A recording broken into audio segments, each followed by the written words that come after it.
வணக்கங்க. நேற்று ஒரு வீடியோ போட்டிருந்தேன் விஜய் அவர்களை பற்றி.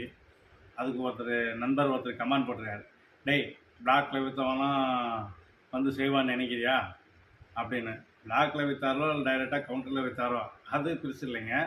அவர் மனசு வந்து செய்யணுன்றது இருக்கா அப்படின்றத நம்ம பார்க்கணும். பிளாக்ல விற்றவங்களாம் சார் உங்கள் கோபத்தை நீங்கள் காட்டிக்கிறீங்க, அது உங்கள் கோபம், அது உங்களுடைய கருத்து.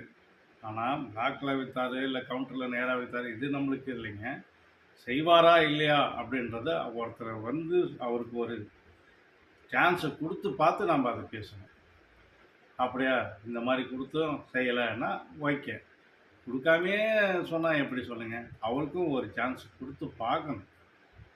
இதுதான் தமிழ்நாட்டோடைய தலையெழுத்து, இப்படி தான் இப்படி தான் இப்படி தான்ன்றது இல்லாமல் இப்படியும் தமிழ்நாட்டு மக்கள் யோசிப்பாங்க அப்படின்றது தெரியணும். சும்மா நாமளும் பேசணும், கோவத்தை காட்டணும் அப்படின்னு அந்த ஒரு பட்சமாக யோசிக்கிறது வேணாம். கொஞ்சம் மாற்றி கருத்து யோசனை பண்ணி பாருங்கள். வணக்கம்.